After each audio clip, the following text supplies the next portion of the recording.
Good morning, everyone. It's Monday, the 19th of May. Good morning, Nicole. So glad you're here this morning. Hi. All right, everybody. Are you ready for a big, fun discussion this morning about emotional intelligence? So come on in. Let us know where you're calling from. We're so excited that you're here, and we're really excited to give you this information. This is something you haven't seen before. So I'm going to turn on the comments and I'll be watching for your comments. And here's a little music as you come into the room. I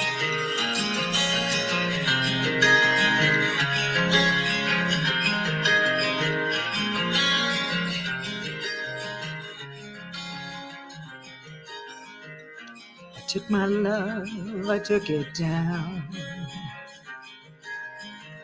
I climbed a mountain and I turned around. And I saw my reflection in the snow-covered hills, and the landslide brought me down. Oh, mirror in the sky, what is love? Can the child in my heart rise above? Can I sail through the ocean tides? Can I handle the seasons of my life?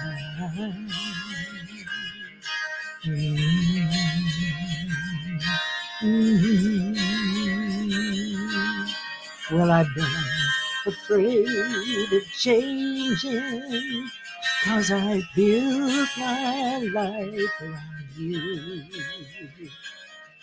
But time makes you bolder, even children get older, and I'm getting older too.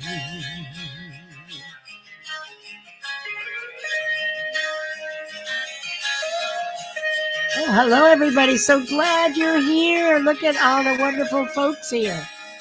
Happy Monday.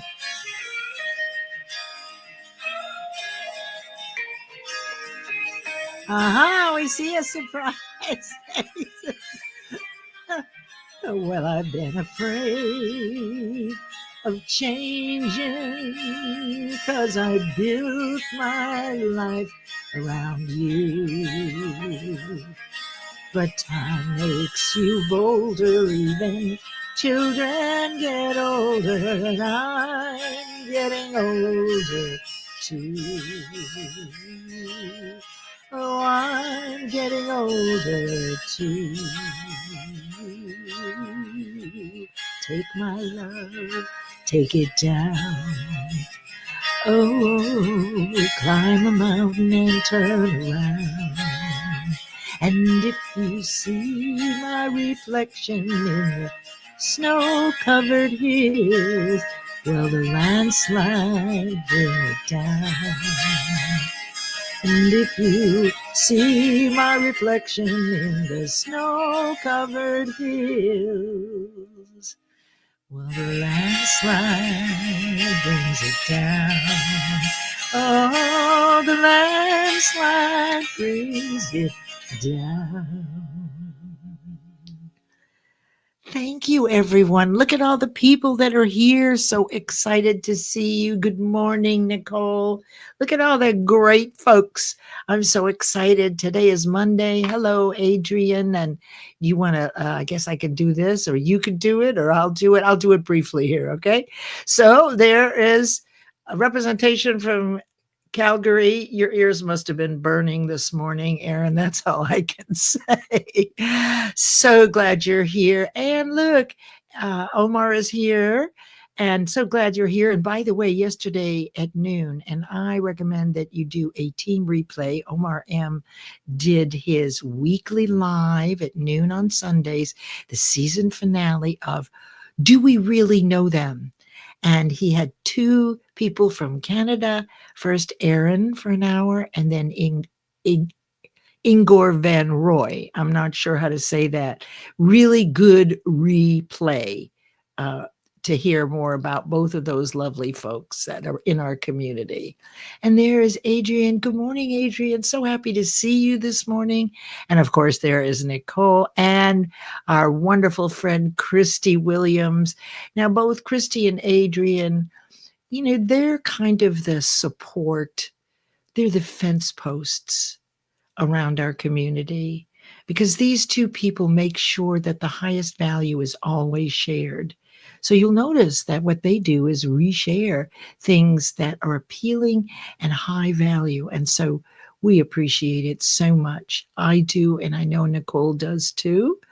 And let's see who else is here. We've got Omar, and well, we have a lot of talking from our friend Aaron. Thank you, Aaron.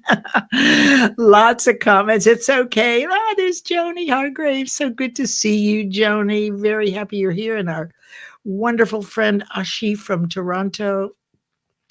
Okay, so I didn't realize that. Thank you. So Monday before Memorial Day, that must be every year that Canada has Happy Victoria Day. Yes, And happy Victoria Day. I wanted to pop in because my sister's in Canada and my brother-in-law just sent that off to saying that they were being lazy and enjoying the day. So I'm like, oh yeah.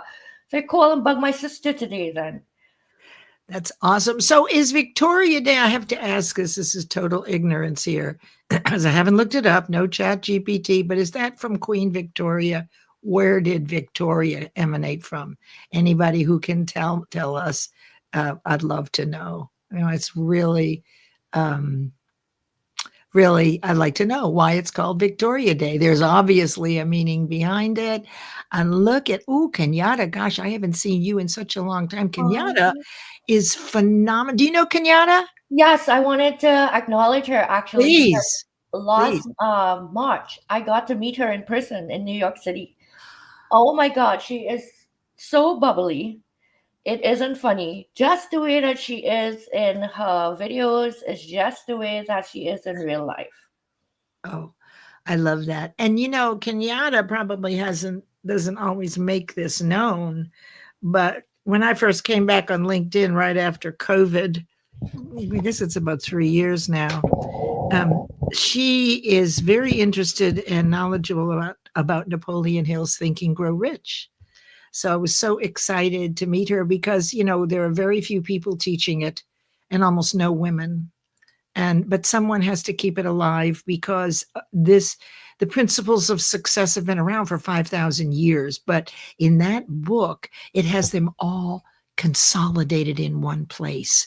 So none of the information is new, but it's so helpful to have it all right there in the order it should be. And there's Lee. I'm so glad to see you, Lee.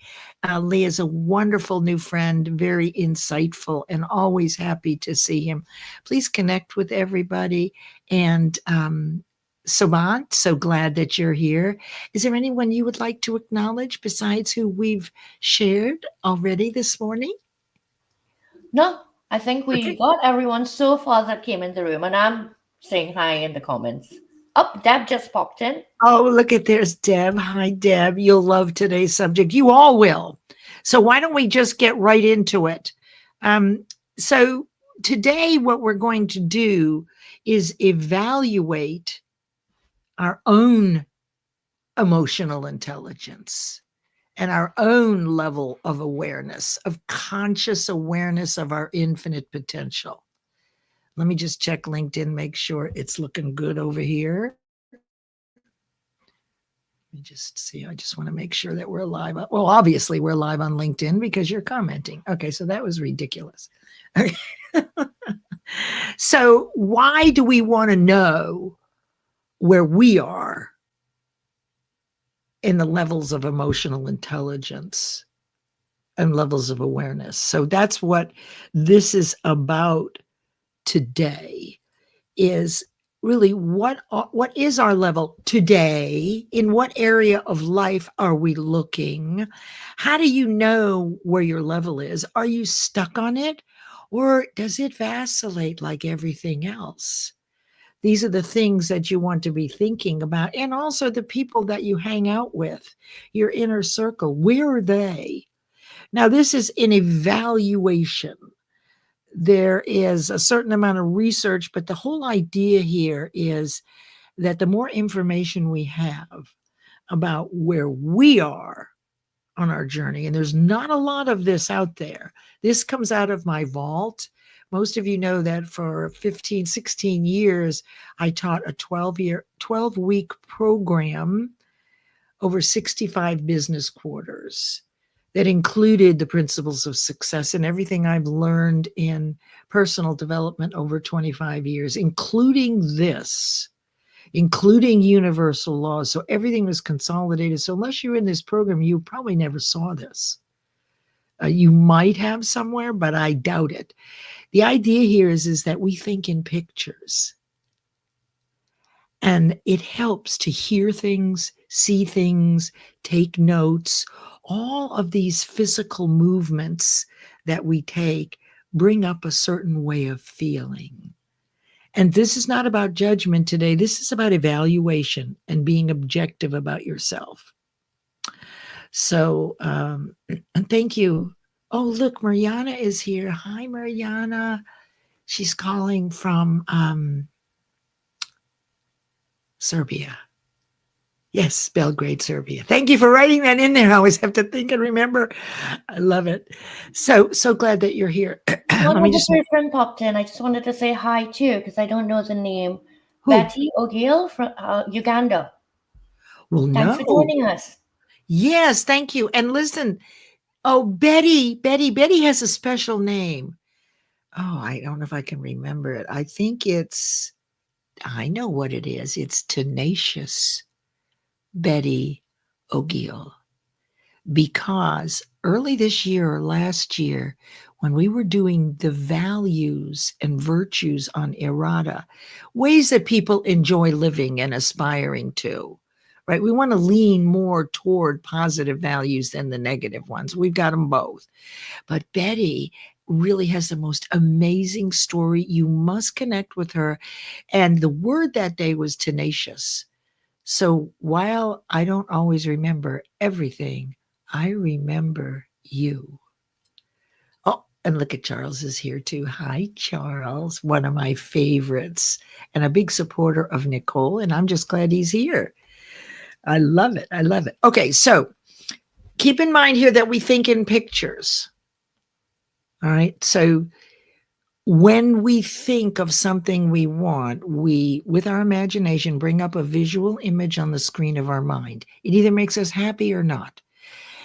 What you think about the most and the way it makes you feel will match your results. So if you're looking around in your world, is this the car I want? Is this the house I want? Is this the relationship I want? Am I in spirituality? What is it that I want? Right? You will move toward that when you get very clear about it. And your God-given intuition and imagination is your connection to the universe and to God or spirit or Buddha or Krishna or Allah, all the same. It's simpler to say that it's one universal source of love, wanting us to have our best, but listening to us through what we're thinking. So if you're a person who has a negative result, you just need to go back to what you've been thinking a lot about. And if it's something negative, it doesn't feel good. And the universe is going to say, okay, Leslie, this is what you want. Let me send you some more not feel good. It works every time. Okay. So I need, let's see, I'm going to, oh, and Charles is here. Hey, Charles, you're going to love this also. So Charles and Deb, both were very involved in the original teachings of Werner Erhard, which began in the 60s, and it was called EST. Now, at that time, for those of you who know Noni Varani, who's part of our group here. Oh, and there's Chris Pinadella too. Hi, Chris. So good to see you here. Yay. Noni lives in the very building where EST got started. And I was an executive assistant to the manager when the Fox Plaza building first went up. This is in the early 60s. I don't know. maybe mid 60s. And it was the first multi story building in San Francisco. Well, we used to hear three floors down, Warner Earhart and all the EST people jumping up and down and screaming and carrying on. Oh, hi, Professor Roxana. So it's funny how the world comes back. Professor Roxana is a mathematician and she's also a best selling author. So glad that you're all here. All right, let's see. Yes, you want to make sure that you subscribe to Nicole's YouTube channel and to my YouTube channel. And let's get into it. I just want to make sure I haven't missed anybody. All right, good. All right, let me get rid of this. Here we go. All right. So let's go ahead and get started with this. Now, why would you track your own emotional intelligence? I want you to just think about this today and really think about the advantages. It shows your progress from, it's a milestone or, a milestone along the way. We're always growing or disintegrating in conscious awareness and emotional intelligence. And we always want to aspire to learn more and more and more. And there's Miss PD, our tenacious. She needs to get to know Betty O'Gill because Christine Feedy is another really tenacious person. And there's Lisa Fevick.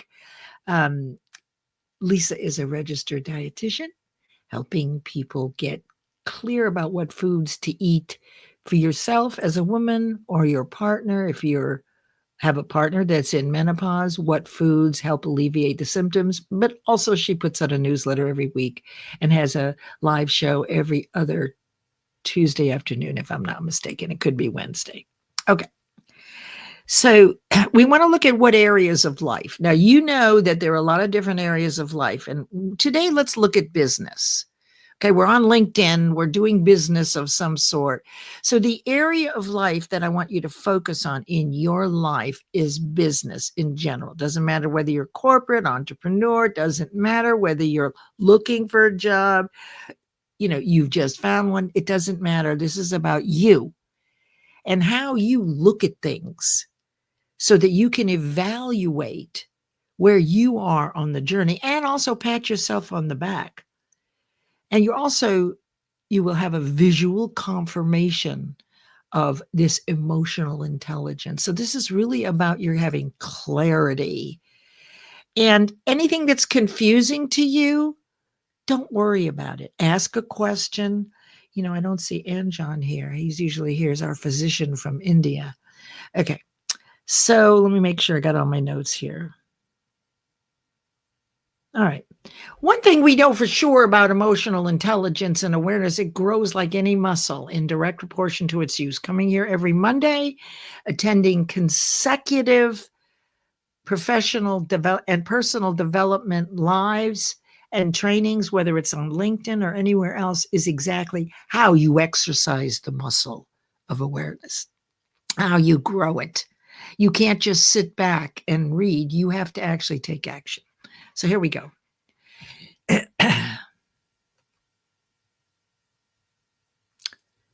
These are the 7 levels of emotional intelligence and awareness. Don't try to copy everything down. I just want you to see the whole picture. All right. Now, let's start with the lower level. Now, I want you to look at this scale. Notice that on the left, oh my goodness gracious, that was me. I shouldn't have done that. Let me get back here. Oh my God, this is ridiculous. Isn't this wonderful? Thank goodness for the arrow button. My elbow, here we go. Okay, my elbow hit the keyboard. So there you have it. All right. So we're going to start with the lowest level of awareness and emotional intelligence. We've all been there. Now, what I want you to see on the left, we're going to start with the lowest level of awareness and emotional intelligence. So whenever you start your journey, you're going to start on the lowest level. And you may have been bumbling around your whole life until recently when you realize, hey, there's more. But what I want you to know about this, everybody's been here. This is your animal level Okay, this is fight or flight. It's instinctive, it's reactive. It really isn't thinking. And you'll notice on the left, where we want to go, where we are aspiring to go, is from reactive and subjective, which you know is subconscious and not thinking. Now, working with me, you would know this. It's not really thinking at all, it's reacting. It's what animals do with fight or flight, and what we do when our fears are triggered. So it's not thinking. That's the lowest level. Now, your cellular vibration, mind is a cellular activity. So when you're thinking about something negative, you've slowed and load the movement, the amplitude of vibration of every cell. And that's why you drag your feet, you stub your toe, because your body is not built for that very low negative vibration, but we all have fear, so we're going to have it. This will help you understand where you are right now, and you'll also see where you've been. We've all been here. There is no right or wrong or good or bad here. It's simply for evaluation. And why do you think we're doing it? It's all about meeting other people where they are, and you'll see. It's about serving people well. And Nicole, you can interrupt me and ask me any question you have. So the idea here is that you're moving from the lowest level of awareness and emotional intelligence to the highest. Now, I want you to understand that, oh, look at it. How can we know how to get where we want to go if we don't know where we're starting from? That sounds like a trick question.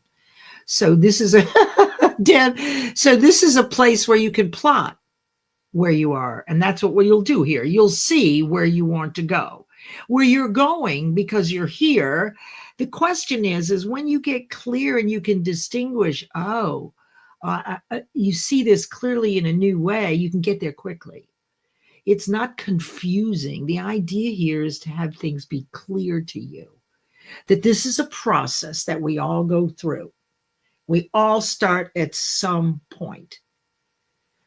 Okay, I've been personally examining my own integration. Jungian, oh please, I love Jungian psychology, and I've seen patterns in my life which I knew and didn't have self-awareness of how much chaos and confusion for myself. I never knew how to break down and fall apart in a good way. You're going to have that today, Lee. That will answer this for you. Because out of confusion comes clarity, and the confused mind doesn't take action. It's when we get clear. Oh, well, here's where I am. Oh, yeah, I remember being like that. And you can see right here. Hi, Tracy. So glad you're here. Tracy teaches the art of war. Are you still doing that, Tracy? Very bright woman, knows about audio. Lots of fun. Get to know Tracy. This can be your answer for clarity in terms of emotional intelligence. It's not the only answer, but will this be the one where you're going to get an epiphany and a light bulb moment and go, and remember, the whole purpose of this is to meet someone else where they are. So you got to first know where you are. And that's what this is about. And so let me just move on. So the lowest level of awareness where we all begin, and we're talking about business, understand that there's also family. You might be on a different level. Education, you could be on a different level. Spirituality, you could be on a different level. But we're looking at business. I want you to think about it in terms of your business, how you run your business, the people in your business. And it can be just on LinkedIn. Like my business really is here on LinkedIn. My business really is service now. And I do line editing and audiobooks where I do make money, but I'm not making money from this work anymore. Not unless I decide to open something up. I did it for so many years and so many iterations and helped so many people that I'm tired. And I'm just happy doing this with you, intending that you have a light bulb moment, that you actually create a new way of thinking for yourself, different than it was before. Remember that you have tremendous ability and deservability, but unfortunately, it's a lesson. These are lessons we have to learn that we are capable and we are deserving, but we start as certainly as young adults not thinking that we are. But it's very possible with this kind of work to change, to create new beliefs. You're not really changing the old one because they never leave. So, to be clear, you create new ways of thinking and new beliefs through repetition. So, this is the lowest. Now, the next one, as you actually saw because my elbow hit the thing, the next one is okay. So, the first one is animal. The next one is mass consciousness. Hi, Sajay Kumar, HR specialist. Meditation can help evaluate awareness and improve emotional intelligence, as the first process is being grateful for being alive and the improving breathing, the force sustaining life. That's fantastic. All your comments or insights are powerful because when people go back and listen to this, if they're watching on YouTube or they go back at another time, it'll be at a perfect time when you see it. I'm checking the time here. In about 8 or 10 minutes, you'll be able to come up on stage. So that's why I want to make sure that you get the context here. Okay, so that as you're learning and growing, you move up a level. And notice over here on the left, you're starting to move up, aspiring toward being responsive and objective. Down here, you're at the mercy of reactive fears. They're real. You have faith in them. They're not thinking, and they're strong. You can't do that. You failed. Repeatedly throughout your life, that's what you've been told, on purpose or not, and then you repeat it to yourself. So very few of us do extraordinary things. But with this, you can. Now, here's what's important. Mass is following the crowd. What do you think? What do you think? What do you think? Should I wear this dress today? Should I speak first in the meeting or afterwards? This is when you're asking everybody else their opinion. And you know what opinions are like. I don't have to say it here because you all know that whether you're in Canada or anywhere in the world. So it's moving up. And when you're at the mass level, you look down and you can see, oh, I was at the animal level while I was reacting. And now I'm at a place where I'm following the crowd. Again, not really thinking. So these lower levels of awareness, really 2% of people think, 3% of people think they think, and 95% of people would rather die than think. So most of us are just ping-ponging through life, reacting to everything and not being very clear about what we want. That's all right. The reason it's okay is each one of us will determine when we're ready and willing. No one can convince you. Don't let anybody sell you into anything until you choose to do this. So that's mass. So now you're moving up a little bit. This is following the crowd. Oh, they're doing this. I'm going to do this. And you could say that politics has a lot to do with mass consciousness. All right, here's the next one. This is a big step here. This is aspiration. This is the desire to be, do, or have more. Now, you're probably wondering what these little clouds stand for. I want you to know that all ideas are already here, but none of them are in your head. They're in the ether and they flow. They're thought energy. And they flow from the form of thought energy to us. We're the only ones who have conscious awareness. Through visualization and over time, with clarity, we can cause it to manifest into physical form. And I've shared this with you before. But what you want to know, this is each one of these levels gets the ideas from the lower levels that are circulating. You notice there are very few on the animal level because they're too busy reacting. On the next level, mass, each one of these clouds could be 1,000, 10,000 ideas. Who knows how many ideas there are? It only takes one sound idea to do something extraordinary. Oh, there's Divine Maxine. Hello, Divine. So good to see you. She doesn't post as much as usual, and I miss your posts. So give us some more of your time, please, my friend. So now we're up to aspiration. Now, this is when you can shake off what other people are thinking and doing and start to dream. Notice where you are on the left. You've moved up about 1/3. So now you're moving away from being reactive and subjective about everything. My opinion is the right one, and everybody else can go fly a kite, up to where you're responsive and objective about things. Well, I never thought of it that way. Oh, that's very interesting. Let me think about that a little bit. Rather than being sure that our point of view is correct. It is correct for us, but not for everybody else. Hello, Enrique. I'm not sure. I've seen you here before, and let me tell you what an honor it is that you're here. I We wanted are, to say a quick hi to him. Thank you so much for coming. yeah. And thank you. You must have invited him because I usually invite off so thank you. Um, Enrique, we're so glad that you're here. And this is Mind Over Matter Mondays. And today we're looking at a way of evaluating where are we in business, in emotional intelligence and conscious awareness. Hello, Savannah. Yes, we need just one idea out of 1,000 to do something extraordinary. Exactly right. Just one. Then why don't more people do it? Because they're not clear about what they want. Because we are overwhelmed with reactions and subjectivity. And you can't be responsive and objective and reactive and subjective at the same time. You only have one thought. So, what is it you're thinking pervasively? How does it make you feel? And then watch for the results.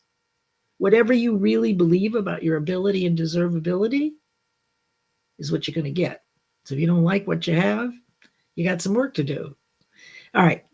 This is a very big point, and you've all been here. Now, look, you also get the ideas. You're privy to the ideas that for animal mass and mass, they don't see, you don't see anything above where you are. So I probably should do this. Let me see if I can do this. Yeah. So when you start here, all you know is this. You're unaware that there are other levels. And then when you're here, all you know is what you learned when you were at the animal level, right? Which is lots of lessons. And now what you're learning following the crowd. And now when you get to aspiration, now you have access not only to animal and mass ideas, but your own ideas. Because if your mind is filled with a low vibration, there's no room for the high vibration. Nature abhors a vacuum. You've heard that before. It's not like your mind stays open, waiting for you to fill it. No, there's a default filling of it, which is negative, which is all your fears. And it gets worse as we get older. So we actually do less. When we're kids, we do more. We check the time here. Oh my God. All right, let me go on here. I want to hurry because I want Nick to ring in on this. And I showed her this and talked to her about this yesterday. So look where we are. This is a good place. Remember when you were there?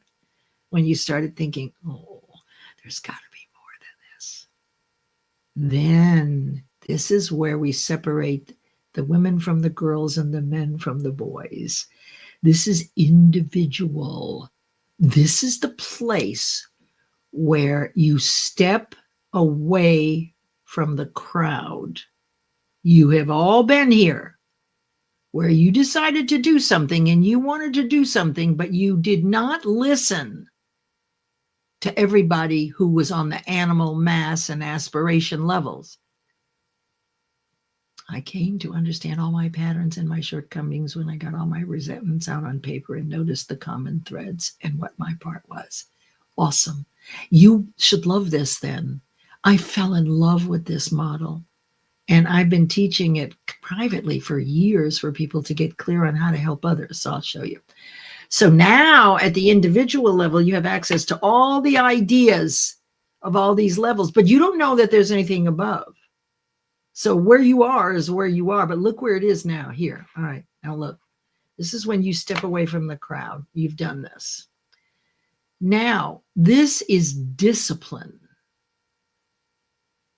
So now you're really moving up toward being responsive and objective and further away from reactive and subjective. It's the ability to give yourself a command and follow through with it. This also aligns with persistence, the eighth principle of success. So, discipline is where you are. You're either here at discipline right now, or you're at level 6, which is experience. Now, what I mean by that is that I've spent all these years learning and so forth, and now I'm living it, right? So I've done the work, and now the experience is being able to teach this and articulate it in such a way that's simple and that you can understand it without using too many words. You know, as the years went by, I had a lot of words, a lot of words, and I can put them together. But what's happened to me over the last 5 or 7 years is I start using less words to describe the same thing. The simpler, the better. Okay, so when you're finally a master at what you do, or you're getting toward mastery, and then finally it is mastery, and the Dalai Lama is a master, and we are never on any one of these levels permanently. We do vacillate from different areas of life. The idea is to be the same in all of them, ultimately, because that's true authenticity, is to be able to speak up and say what you mean no matter where you are. So that is mastery. Now, we touch it.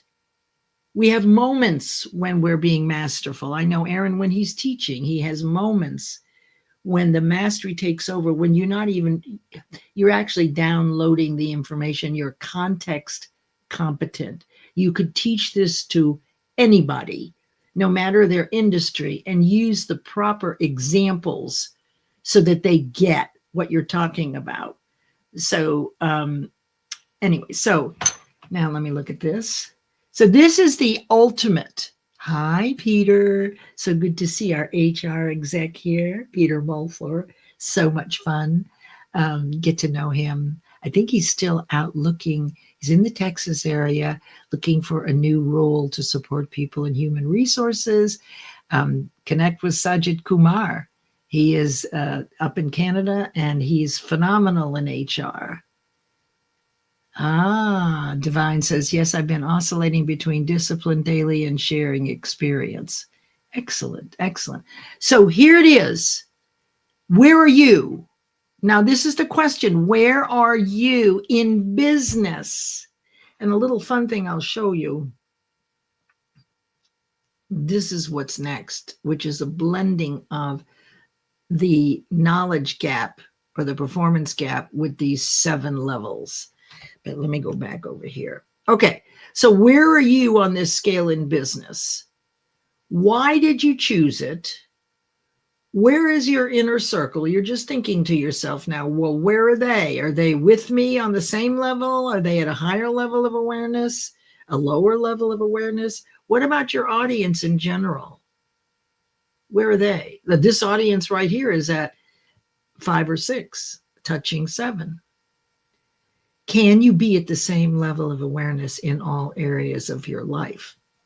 So let's go back to this, and let me move this. Oh, Lee, on that resentment list, I put myself on the very top. A large barrier for me was acquiring emotional intelligence with self-hatred. Right. That the self-hatred is the fear of criticism and judgment. You've been criticized and you've been judged. We all have. Therefore, we don't believe that we're capable or deserving.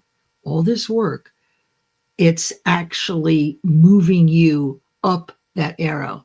Thank you. Everything I did at Tim. Yes, we call it. Oh, Tim. Thank you, Aaron. All right. So let me do this so I can make us, I don't know. Can I make us big? I don't know if I can make us any bigger than that. Let me see. No, we can't do that. All right. Well, I think we're good here. Which do you like better, this one or this one? It should be this one. Oh, the second one? Okay. All right. So, Yeah. Nicole, tell us what you're seeing here and what was coming up for you. Remember, the things that we want to know is, where are you right now in business? where any questions that you have. I actually don't like this because you can't read the lower one. There you go. Forgive me. So what's coming up for you? And then we'll open up the stage and any questions you have. Uh, tell me what you're seeing, and then we'll invite people in. Ah, goodness. So unfortunately, one and two I am on occasionally. Three I have definitely blown through there. Four, close to 100%. Five, I am definitely 100%. So I would say I'm about a five. Okay, okay. But and so let me. I get that. Now keep in mind that that's not where you stay. Once this is where you are right now. Hi, love Melody. So good, glad that you're here from Nigeria. And Wendy, so glad that you're here. Thank you for coming. This is will go a little bit longer. This will go till 11:30 if you all like. So keep in mind that this is a snapshot of right now. And as you said, with one and two, you're past that, but this goes to prove that you don't change beliefs. You know how people say, well, change your belief, get rid of limiting beliefs. It's not possible to change one belief into another because they're the same energy. But what you are doing is creating a new belief in your ability and deservability as you move up this ladder. But you'll always hear, like Nicole said, you hear in the background the old fears that say, yeah, but remember when you failed? But you've already broken through. So you outweigh the two lower levels, but they never leave you. Their memory is still there. Occasionally, when you go to do something big, you're going to get that old fear saying, but wait a minute. What else, Nicole? I think I do hit six and seven occasionally as well, the same way that I add one and two occasionally. So I say five, kind of in the middle there, because Mhm, mhm. that's really where I feel I have that discipline to get myself out of the one or two, or push myself to hit the six or seven. But it is very situational. And to me, it depends on a lot of other things because this is business we're asking about, right? So Yeah. it taps into the other part of can we be everywhere at the same level spiritually and personally and everything else. I think that that actually affects this. So, for example, if I'm at a one or two on a personal level or a spiritual level, I'm going to be struggling to get to the five. So I feel like there has to be some alignment on the personal and spiritual level, um, where that discipline is not only being applied to giving yourself an instruction in business, but giving yourself an instruction of how you should be thinking and responding personally and spiritually to help you hit six and seven as well. So I really like that number five a lot. I feel like that really is where the breaking point can be. Yes, yes. And as I said in the beginning, you've all been at four.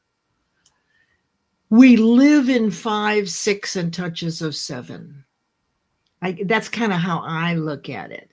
Yes, we have the discipline. Do we get to? So, look, for example, let me just say this with you, Nicole.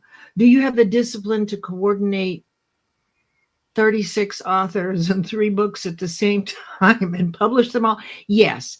When you were doing it, and what you're doing now is the experience. You're getting to live the thing that you've learned to do. This is where the real joy is for me.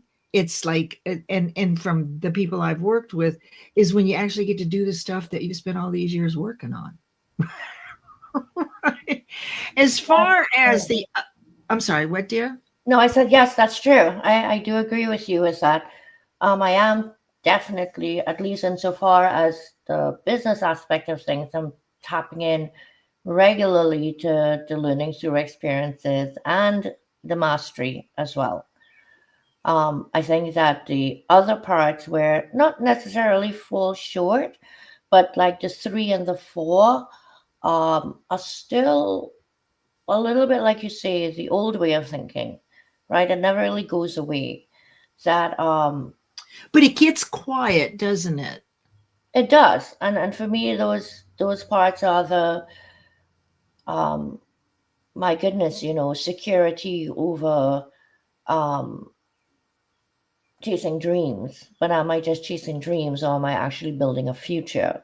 Right. So the stability part in being employed, for example, the steady paycheck, the 401k, the benefits, that's where the three comes in, the desire to be, do, or have more, but not monetarily, not title wise, not job recognition wise, Mm-hmm. but defining really what that desire to be, do, and have more means to you as the individual in terms of your growth and your happiness.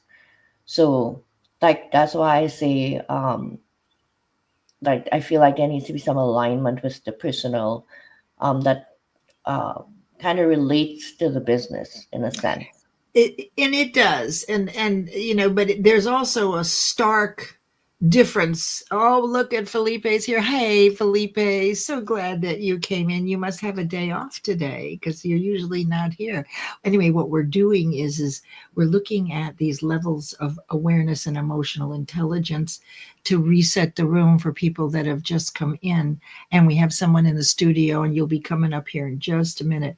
What I want you to understand is okay, what I value and devote to, others can relate to. I love that. I love that. Thank you. So the idea here is look, at family, I'm just going to give you an example. If we did this with family, I would not be up in discipline, experience, and mastery. I kind of am stuck on individual, right? Or I might still be in the place of aspiration, the desire to be, do, or have a better relationship with my family. I love that. You see, I love that you and I up here, and yes, this is something you've learned, and this is something that you're teaching. But, a lot of times people get up and they say they're an expert on something. But being an expert on being able to teach something that you have learned and practiced does not mean that as an individual you are necessarily at that top level. And that's where I feel the vulnerability and being able to stay true to who you are really makes the most impact. Because, for me to come in here and sit down and say, oh, well, we're talking about this, and you know what? I'm a seven. That is so like not the way I feel to teach. And so, like, I love that you are saying where you are truly at, and I could say where I'm truly at, and be confident in understanding what it's going to take to level ourselves up. So That's that's beautiful, fantastic. Nicole. I'm so glad you're my co-anchor, my co-host. Um, Felipe, self-awareness and emotional intelligence are requirements of leadership. Anywhere I work, I add it to all description. And and that's what this is about, Felipe. Thank you for saying that. This is about figuring out where you are. Okay, so why? And then I want to bring up our wonderful surprise stage person. She's coming up and she always has something good to say. Why do we want to know this? Here's why. When you're dealing with someone on a lower level than you, what you do is maintain, lock in where you are in terms of responsive and objective. If you've reached discipline and experience, as I have, you're going to have people that are going to show up in business that are on the lower levels. If you don't know where they are and you're not set where you are, then how are you going to meet them where they are? You can't. Okay, I feel part of this discipline is honoring the recovery time. Absolutely. I would say that that's part. I 100% love that, Lee, and I'd love to hear more about it.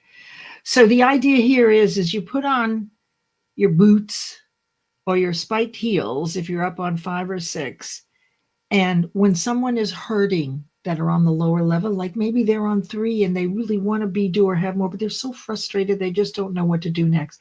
You've been there. You understand what they're going through. They're fighting all their fears, as everyone does, to outweigh them with conscious awareness, to understand that fear is real and it's an experience and it's strong because we've had lots of them. And we think about them again and we lower our vibration when we're worried or scared. This is why people don't do extraordinary things. But in this work, if you've got someone down at 1 or 2 or 3, all you do is step down, maintaining your level of objectivity now. Do not get sucked into their story. Listen, and then repeat back what you heard until they say that's it. And if they say, well, no, that's not exactly what I meant, then you say, well, tell me again about it. So what all the people, when you're on these lower levels, you really just want someone to pay attention and listen to you. Somebody please listen to what I'm saying. It could be this way in business if you're frustrated and you're on the lower level and you don't understand gossip in the office or any one of those things that takes you out and you're in a funk. If you are aware of this, you know exactly what to do. You step down and meet them where they are. You ask them what's going on. You've been there. You know what to ask. And then you allow them, and this is what you do in sales too, by the way, right? You describe what it is that you believe they want from what they've said, and they'll tell you if you're wrong. So it's the same thing here. Please listen to me. And that, Maslow's hierarchy of needs, one of the big ones is to belong. So when you're in this vulnerable state, you just really want someone to get you. That's why you want to know this, because since you've been there, you know exactly how it feels and you can empathize with them. You can support them. You can listen without being critical. You don't have to get sucked into the story. Okay. Yeah, absolutely. And you know what? Sometimes, based on the situation that you're in, you might see someone at a 1 or a 2, but in a completely different situation, you might see them at a 6 or a 7. So it's, always situationally as well. I think that where you could possibly see someone, don't just assume because you see them at a 1 or a 2 at a particular time in a particular circumstance that's where their emotional intelligence is. It doesn't mean that. Yeah. And you can fall off, right? You can, because you don't ever lose the old fears, you can outweigh them and you can develop belief in your ability and deservability. But because you never lose them, there are moments. So you're not static on this level. You will move. But today you could say, I'm at this level and now I want to aspire to go to the next level. If this is business, if you're working on personal and family, it may be a different setting. So I think the only way that I could imagine where all of the areas of life are at 5 and 6, if that were the case, that would be true authenticity. I would say that the Dalai Lama is that way. Who do you know that is always the same, whether they're in church, whether they're in school, whether they're family, whether they're in a relationship, whether in business, whatever it is anybody truly, totally authentic?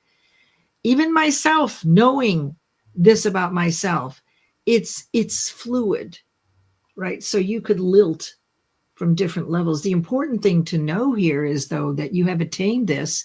You understand that you're learning through experience when you get to the 6th level.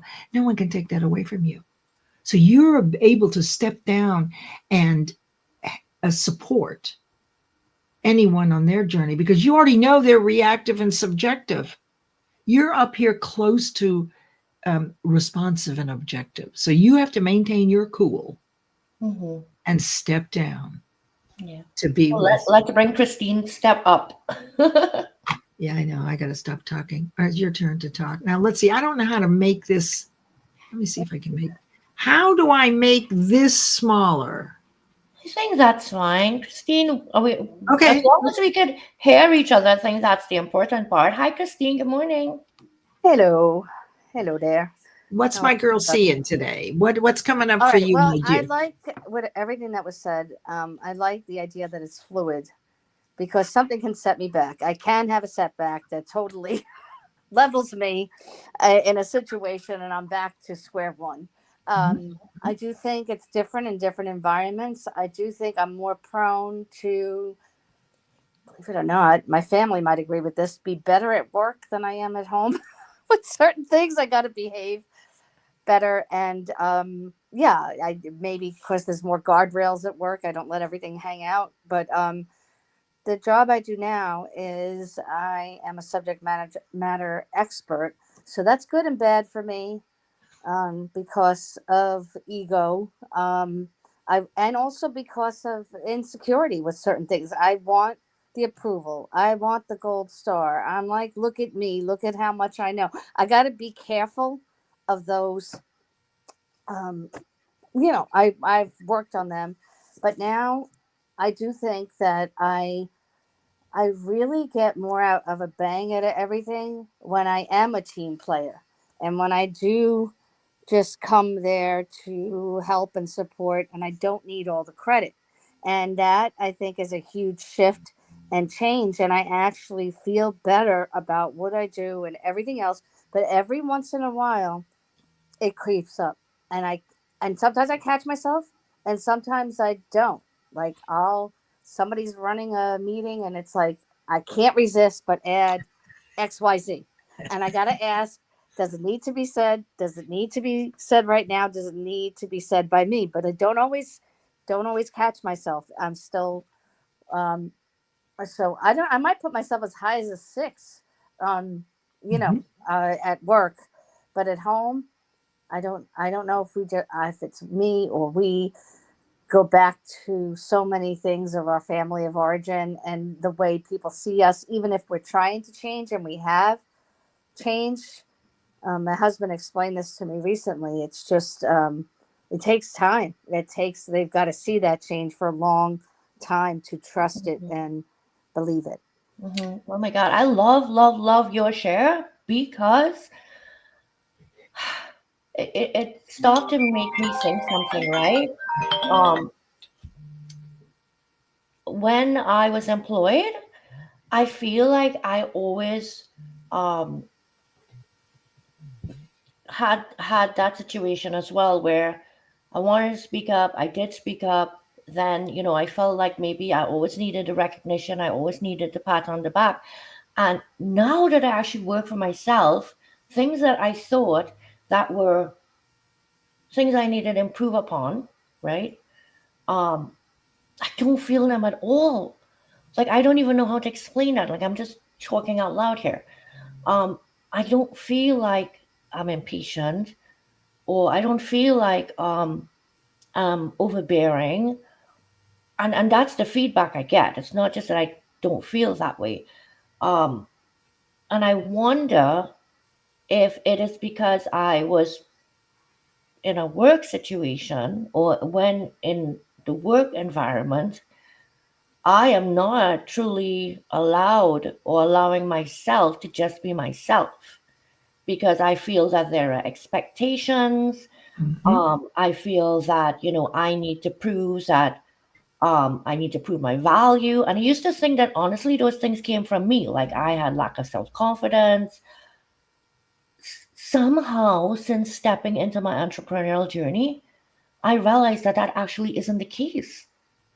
I don't know if this makes any sense. It does. It does. And let, let me tie this up with what Christine said, because really that's the whole point. You see, this has to do with aspiring to these things in spaced, consistent intervals over time.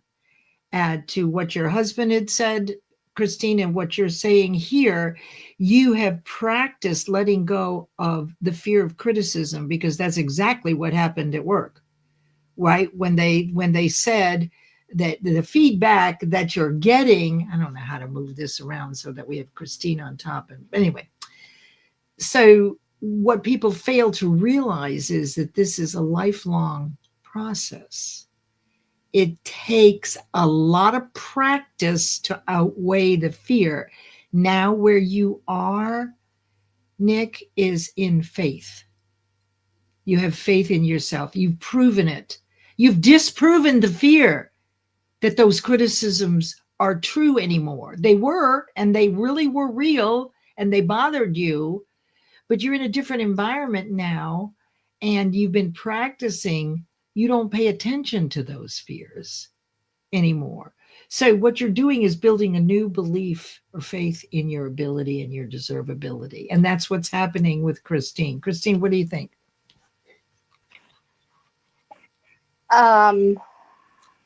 Yeah, I sometimes I wish that my family would come along sooner. And sometimes certain people are like, "Wow, I can't even believe you're the same person." But my family, certain people in my family, still see me in a particular light. Maybe I've really burned them really bad. I don't, like the old way I was. So maybe they should be like that. And so I hate the word "should," but maybe I should understand more. Why they are, And why that's they're more resistant. and that's it. And family is the lowest for me too. Because I got people in my family that are ones and twos. They haven't woken up yet. But in our business environment, we surround ourselves with people that are at a higher level of awareness, or we step away, or we have them leave to make room for someone else. So you in business, you want to have people around the same level of awareness, but family's the hardest but the best that you can do, for example, when you have somebody who is at the lowest level of awareness in your family, they are going to disrupt things. They like drama. It's all about them. What Nick was talking about, right, as far as being criticized and getting that feedback, that's judgment from someone else as to your behavior. So there are boundaries, right? But really, if your boss or someone says you're difficult, that's from their fear. I remember, well, I won't get into that now because you've heard enough from me. But what I want you to know is that it's a process. And my intention is that you see really where you are in business and how you can help someone else. Because you understand all these levels and you've been through them, then you can step down to the person wherever they are, remain objective, listen to them, make sure that they're being heard, because it's basically based on fear and lack of judgment when you're at this lower level. But as you move up, you let go of that, and your heart-centered service takes over. So you see, you can either be in faith or fear. Fear is our default. But once you get on this scale and you start learning, faith then becomes, because faith is responsive and objective. Faith isn't being reactive and subjective. Hey, Randy, who said he wasn't coming? Yeah, I Oh, just wanted to show that really quick. Just want to say, like, I enjoying the comments so much. Hello, Platine, how are you? I feel this is such an engaging subject, and you could see it in the comments. I am trying to highlight them, guys, but I can't highlight them all. But I'm going to go back and answer a lot of these because I really like what's being said. And I've been like, I'm very good with math. There have been over 30 people in this room this morning. Okay. And that just tells me that what's being discussed is relevant, and it's relevant to everyone in some aspect of their lives. And Joni, I got and now Sharon Rose popped in as well. So hello, Sharon Rose. You're probably bringing that up close to 40 people this morning. All right, excellent. thank you. Sorry. Hi, Joni. No apologies necessary. So glad. Hey, Randy, so glad that you're here. You know, this is what I love doing. Right. Where did Christine go? Okay, she must have been finished. Christine, you're welcome to come back up at any time. Yeah. And I'm glad that you like this, because these are the things that I've been withholding right? Because I used to teach them all the time, but I realized that this is powerful for you to see where you are so that you can help others. Because in my simple mind now, it is that our purpose is service. We're the happiest when we're serving others. Doesn't matter what we're doing.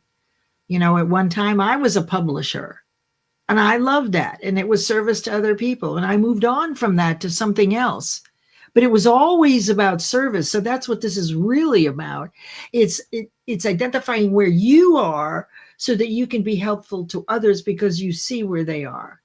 So Joni, I'm so glad you're here. And Christine, thank you so much for your generosity for coming on stage. I've missed you, as I said before, and I hope you're back. So Joni, as far as this Hi. particular model, tell me how you're doing and what is coming up for you based on our evaluating our level of awareness and emotional intelligence. Please, dear. Lots. I could go on for an hour. I could host this podcast for you if you'd like. Okay. Okay. Well, all right. Well, I'm not going to do that. I'm not, because you okay. are amazing. I know And you can. I just want to say, first of all, it just was great to see Christine again, and my welcome. And I have missed you, so good to see you. And I certainly resonated with the fact that family is supposed to be this core unit for you, and they are not always at your same part of your life. And so, for instance, I'm the only family member who has gotten divorced and has to go through constant, legal battles about money, about kids, about things. It just doesn't stop. And my parents find it so distasteful.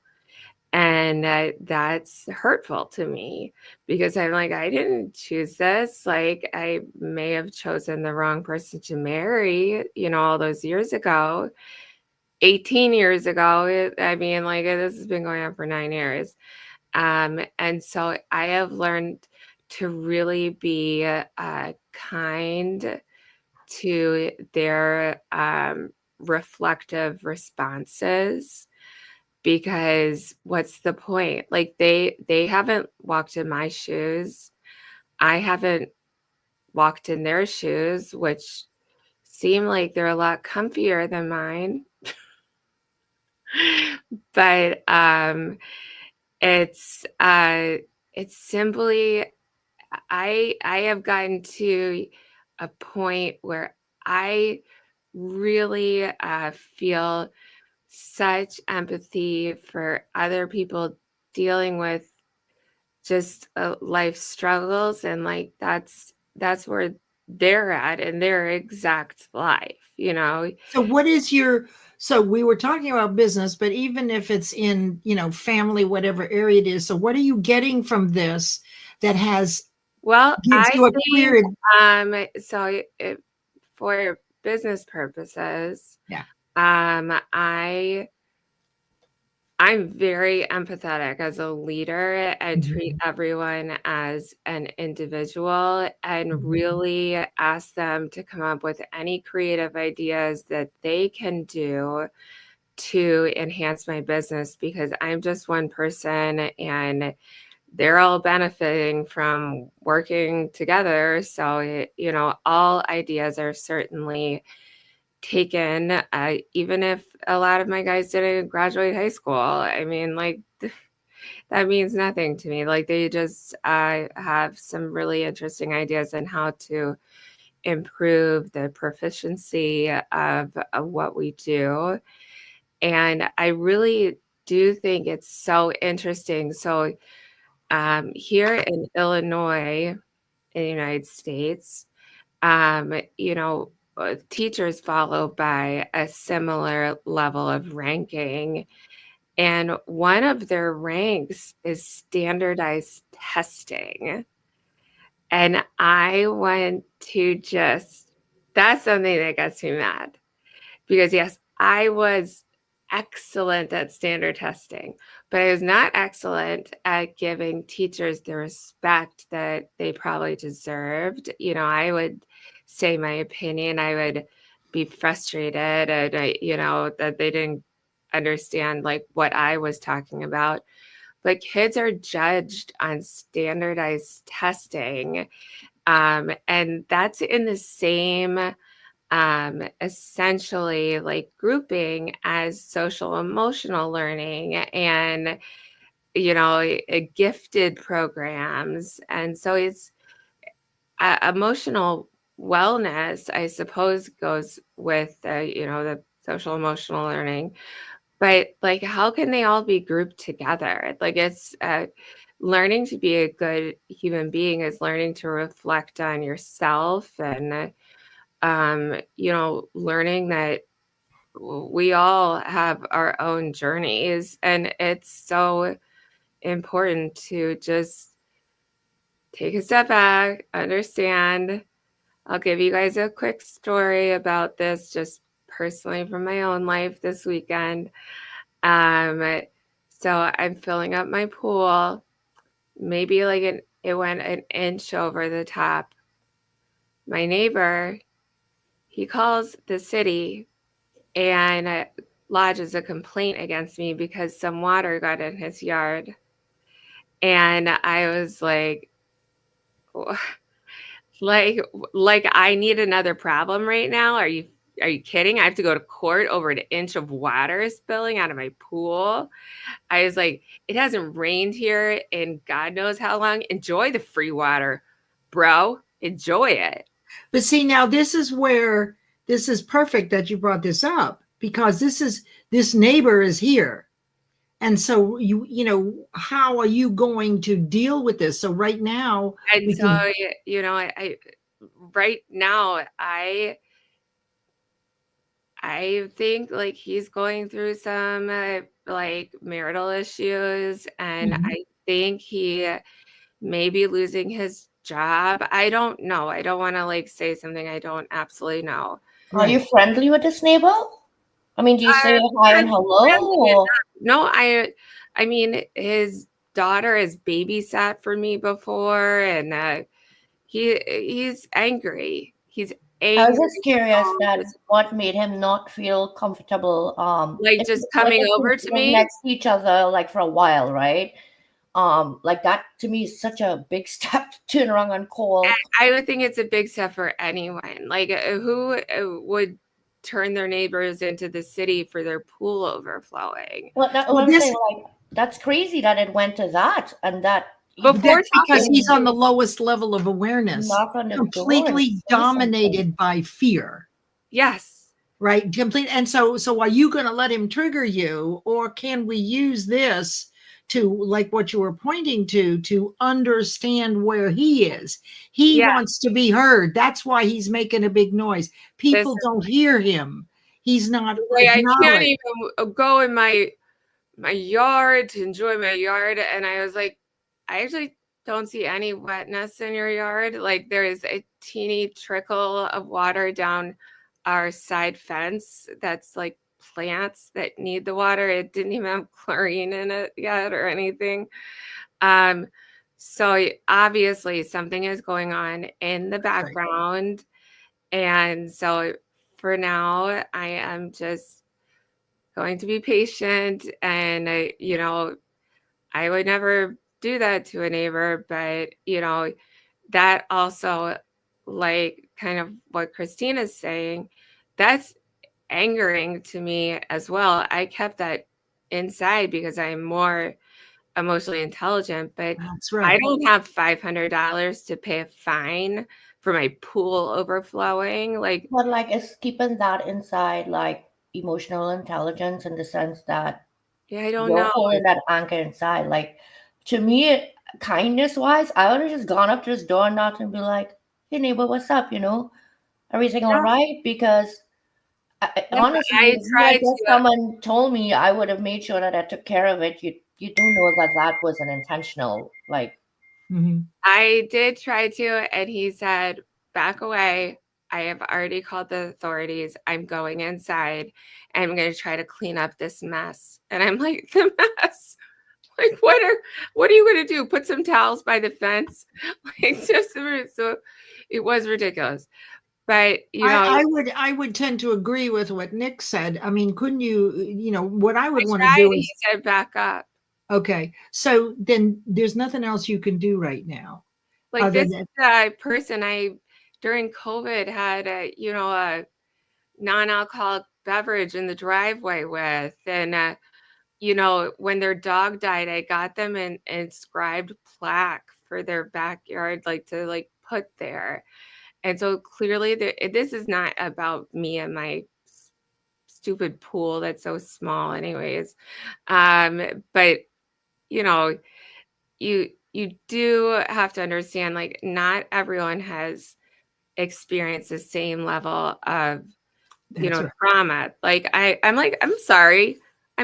Are you in court monthly trying to get your kids back? Like, Well, do you know how much you just can't know, and you have to, you can't you know, know? So just that's let it why go. Just let I it I go. know, but even like you can't know, but even like some of the things that you're saying, like are you at court or he's having marital problems, that's assuming and judgments too, in a sense. Like oh no, for me, I'm it's at like court. I'm the one at court. It's with child custody things.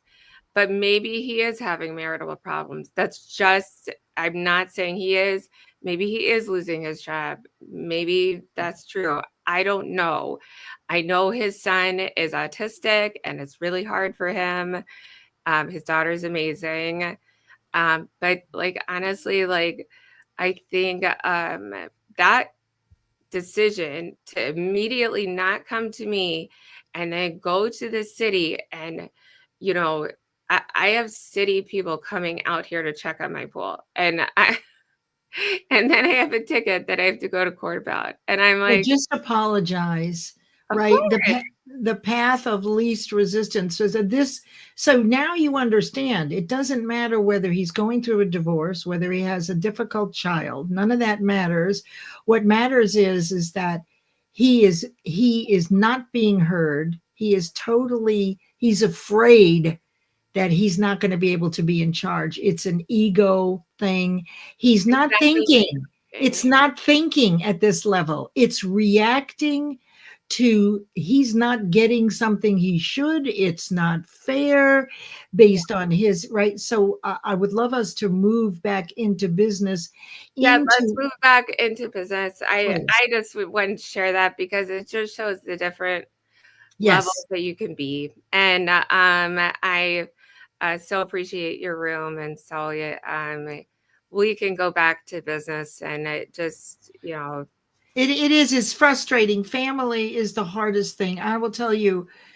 Um, the hardest thing for me to do, thank you, Lee, I hear you, and let's talk about let this. me make sure you saw that. Yes, I do, I I do. hope things iron out. I mean, because I'm sure it's kind of uncomfortable, Joni. It is, and you're so empathetic. Thank you. I just like outside of my front porch, like, don't Right. call the police on my dogs. Just don't do that. I hear you, I hear you. Thank you, Joni, so much for sharing that. And that is the frustration with family. With my brother is on levels 1 and 2.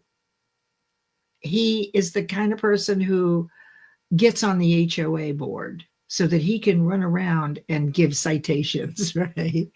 So this is simply a person who is stuck on this level so far.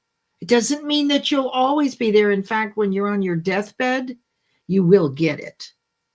You will get it, even if you haven't gotten it up until that time. Yes, I love that. Absolutely perfect time. Anyway, so that kind of a person, I've had to actually cut him off because he keeps breaking the boundaries, screaming, yelling, accusing, right? Really stuck on this lower level. It's the hardest thing I've had to do. I've tried everything I know, but nothing has worked. None of the boundaries have worked. And it's very difficult, but sometimes you have to exclude a family member until they get to the place where they can see that they're being a jerk, right? And that they're in a controlling position. Knowing All this and around, Leslie, right? what, honey? No, I'm saying that that's all around, even in business, even in just social.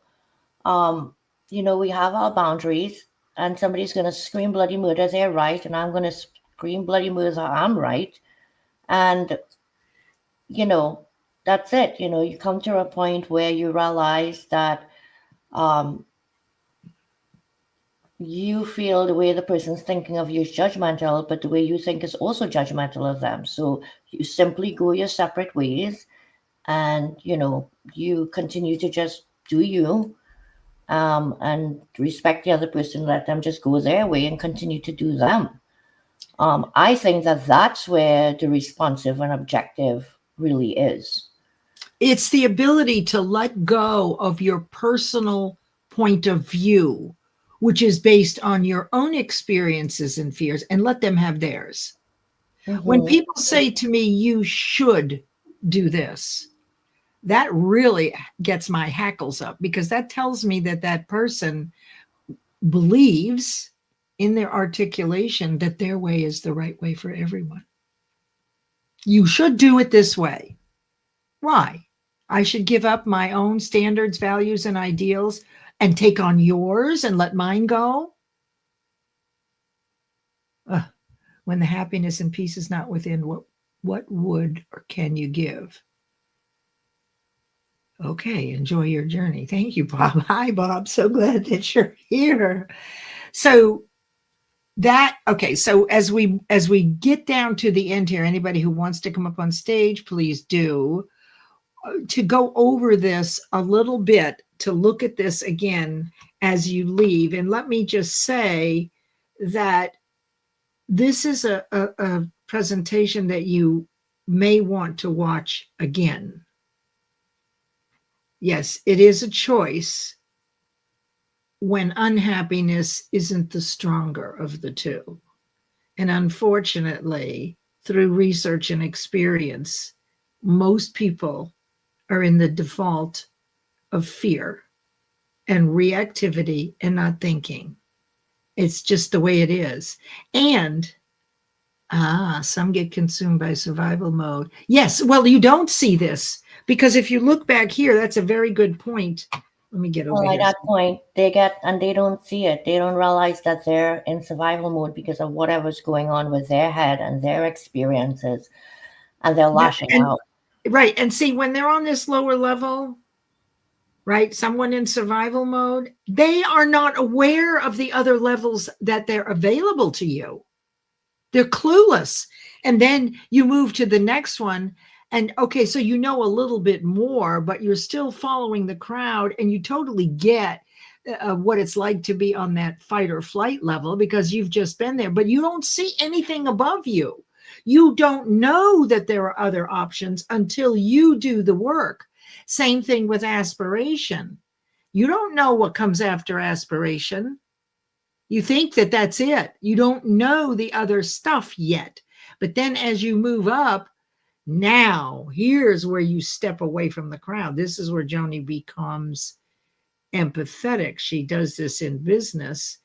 We're meaning making machines. For Charles and Deb, if you're still here, we just have to make everything mean something. But what Nicole is talking about is not making meaning, is being objective and responsive, letting someone else deal with themselves, right? You can help them, but the idea here is you don't have to make it mean something. We don't have to know if the man, is going through a divorce or anything. We don't need to know that. We don't know. We're just making it up, because then it's a point of view. It's really hard for us to do what Nicole suggested. This is what a good coach will do. A good coach will not use their own points of view. They have to be objective and responsive. So, as you go through, then you still don't know what's above. Go ahead, Nick. No. You go ahead. Sorry. Oh, no, I'm just saying. So you start here, whatever area of life you're in, and family is the lower two ones are mostly for family. But then in terms of spirituality, education, community, health and wellness, you're still probably in. You're at least at 4 if you've decided to do something about it. So you had the dream to be different, and then you were able to step away from the crowd and do exactly what Nick said. I couldn't have said it better. Is you just have to let it go, or let them, as what's her name said. There's a new book out, Let Them. That is what this is. Letting people be who they are, meeting them where they are. You stay where you are. You know where you are in business. Okay. But you can be a big help to those who have not gone through all the things that you've gone through. And only if they're open to it. Absolutely. I mean, what was it? I don't know whether it was Aaron or Felipe, right? If they don't see the light, they're not ready. You can't convince someone to be ready. Something that you hear has you wake up and say, is this all there is? Really, is this all there is? And when that happens is when you begin your journey up this ladder. But until then, nobody can make you do that. So where are we on this scale for business? Why did we choose that level? What about your inner circle? My inner circle is on the same level of awareness as me. Their mastery or their expertise and experiences in different areas, but the ability to let go and to see when we're not thinking and we're reacting, we're all the same there.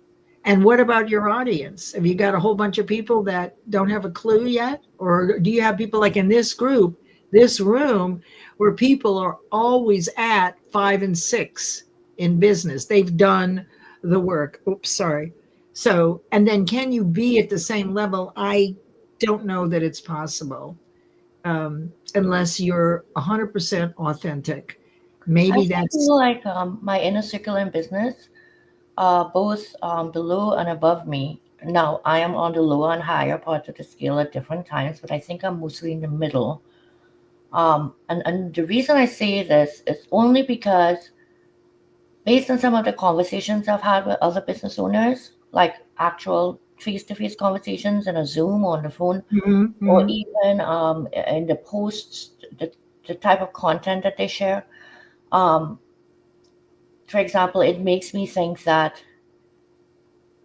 some constantly hitting their head on doing what the crowd is doing and what people say this is how you should progress on, let's say, social media, LinkedIn, for example. And then they keep doing it and then they don't. And then they get frustrated, right? Because they're following the crowd and not finding their own way. But then as well, I see it where some, after years being in business, still can't figure out how to price according to the value of the product or service that they give, because they're so worried about staying within competitive pricing or losing a client or stuff like that. But then I have business friends that I see on the other side, right? That they do get it and they do acknowledge their experience, and that they at one point maybe were on the lower scale and now they're like they've moved beyond that. Right now it's no longer a fear of outpricing myself. This is my price and that's that. So like I feel like within my circle in business I see both, and it's kind of good to see both because it reminds me of where I was and where I'm headed. Not that anybody's lesser or more. I was also and am still on that path with everybody else. Just maybe I'm moving along the path of some, and some are still ahead of me. Excellent. Excellent. Yeah, that's exactly right. So, first of all, I want to thank Christine for speaking, and Joni, I'm going to Wondering. move you back into the audience as we get ready to close. Let me see if I can do this. Oh shoot, we only have 1 minute, and I wanted to throw something out. I'm so sorry. Well, no, don't worry. We'll let me just take care of this. Okay. Thank you, Christine, and thank you, Joni. Always fabulous. You can do two things when you encounter fear. There you go. So, coaches, I should give points of perspective and experience, not their point of view, as the only point that matters is the action you take with the information provided. Absolutely. Fantastic. Fantastic. Now, one last thing, stay where you are, serve those who invite you. I God, love that. Love these it. are all, look at these Love it. comments. Love it. Love it. These comments you've made are posts, by the way. I've discovered that my deeper comments are my posts. They inspire me to write. And fun, energy, act, reward. Well, yes, here's the truth. We do have 6 fears. And so anybody who says it's false evidence appearing real, that is not correct. These fears are real and they dominate and they are our enemy. Keep your friends close and your enemies closer. It is our fears that keep us on those lower levels. And it is our aspiration and our desire for more that have us move from subjective and reactive up toward responsive and objective. Thank you, Mariana. Thank you so much. And I do want to ask you, let me see if I can do this. Thank you so much. You want us to do this? We can go on next week and bring in the performance gap, why you don't do what you know to do. It directly relates to these levels of awareness and emotional intelligence. So give a yes in the comments if you'd like to move a step deeper, because now you're going to understand why you don't do what you already know to do. Right? Because this is, and so we can talk about this next week if you're interested in that. Let me remove this and let me just see here. Thank you, Nicole. And sometimes family are the hardest. Yes. And also close friends. It's a Yes. great topic. We should continue it next week. The crowd seems very interested Excellent. in what, I think further exploration is definitely warranted in a case like this. The comments are just ablaze I'm this so morning. glad. And I'm so glad that I did this. I've been holding out with all this stuff because I haven't taught it in a couple of years, because I spent 17 years, 16 years teaching it every day, every week, right? But yes, fear is real. It is real. We've all experienced it. So, Time to come back to it, Leslie. I think that this is a, a great direction to go in. Like, thank the you. crowd that comes on a Monday morning, Thank you.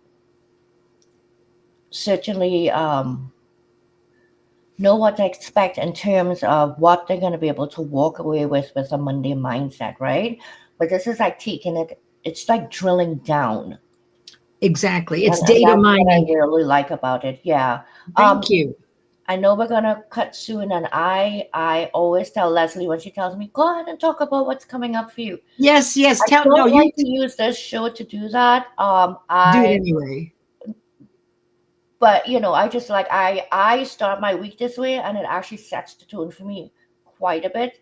But only because this is so important to me. On Wednesday night from 8 p.m. to 10 p.m. Eastern, Yes.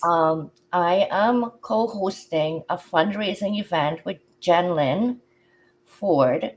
Um, and I recently joined the advisory board for HR4U to support Transformation Kitchen, and the founder is Cheese Forehand. So I don't, like I said, like to talk about these things, but if you could attend the fundraiser between 8 and 10 p.m., you're going to have so much fun.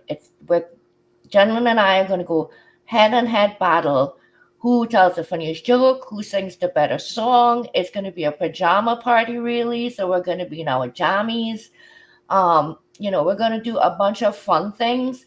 And I'm trying to get 50 friends to donate $10, just $10. And I need your donation between 8 p.m. and 10 p.m. because the Eastern Eastern. time. Yeah. Yes, because the organization that raises the most funds during that time period gets a $500 prize. So it would mean the world to me if people could attend, and if they have it, be able to make that $10 donation. Um, Tell us what, since we're talking about this briefly, tell us, where does the money go? What is Transformation Kitchen about in HR for you? Absolutely. Like, briefly. So HR for you, they basically uplift the community by fighting for living wages. One of the lowest living wages is in New York, and this is one of the highest cost of living um, communities, right? Or places, really. So what HR4U does, and I was in New York City and Soho in March and got to meet the founder, Jason, that I've known for over 2 years. Um, this money is going to build out a transformation kitchen, which is going to take on students, people in the community, all ages, and give them a skill set to be able to go out in the market and get work. This food produced is also going to go in as a food bank to feed the community. So, you know, there are lots of nonprofits out there and they're all doing fabulous jobs. And here am I asking about one nonprofit, but this is the one that I'm working for right now. And I plan to for the rest of my life. I am a New Yorker and it means the world to me to be able to get some of these people off the streets and into a place where they can support their families with dignity. So, thank you. Absolutely. And thank you for doing that. So, Nicole, will you please put the link to that event in our comments? So it's this Wednesday night, 8 to 10 p.m. Eastern. It's going to be a lot of hoots. And if you want to donate, you don't have to. But if you want to, do it between 8 and 10 p.m. because there's a lot of nonprofits that are also vying for this $500. Right? Correct. Correct. So thank you so much for Sure. letting me share that. Sure. And also on Tuesday and Thursday nights at 6 p.m. Eastern, Nicole hosts The Person Behind the Pen, where authors get to read their own work Yes, in all of live. these people here. Although it's only one at a time, though. No, Not all of them at all once. of these 62 people behind me have written Yeah. in one of these five books, and every Tuesday and Thursday they come on and they do a live reading of their chapter.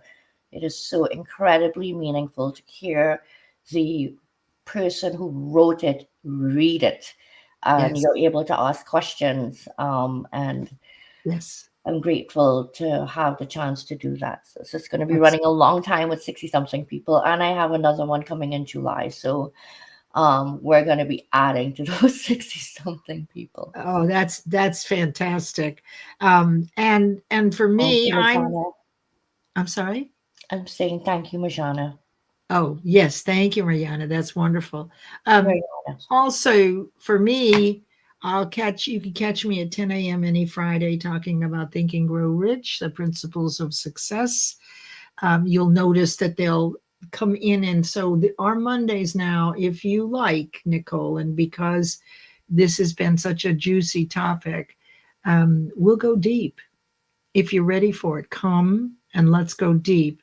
Keep in mind, oh, thank you. Aaron's just put the link in there for Nicole's event. Thank you. So, yeah, that's awesome. So, keep in mind that repetition is how we learn. If you want to move yourself up the emotional intelligence ladder and really see a difference, then you must find a way in spaced, consistent intervals to get this information.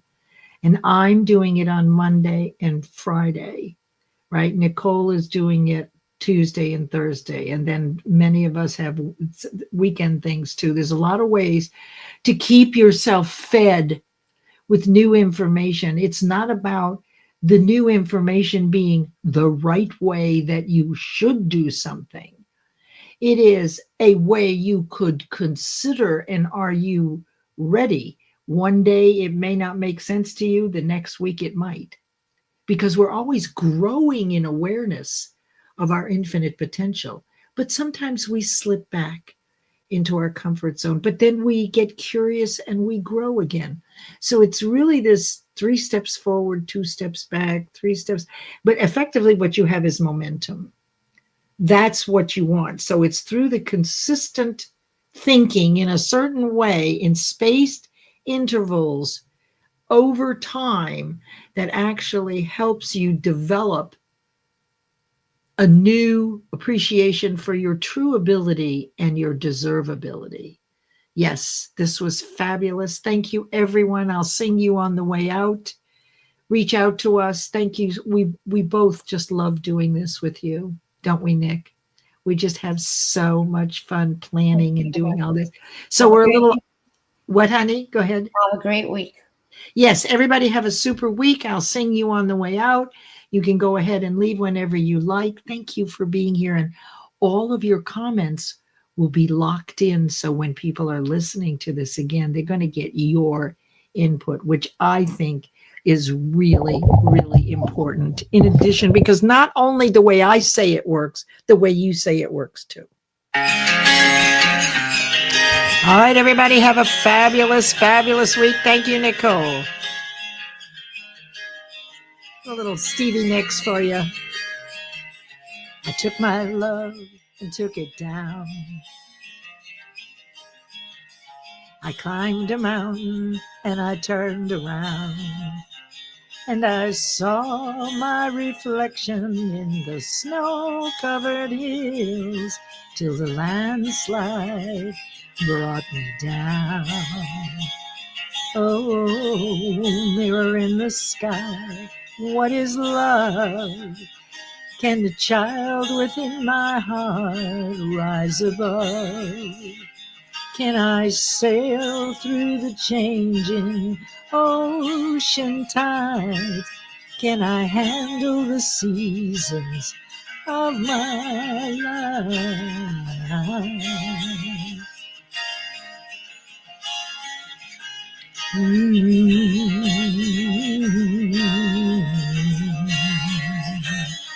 Well, I've been afraid of changing, 'cause I built my life around you. But time makes you bolder, even children get older, and I'm getting older too. Hope you have a fabulous week, everybody. Sun is shining, the birds are singing.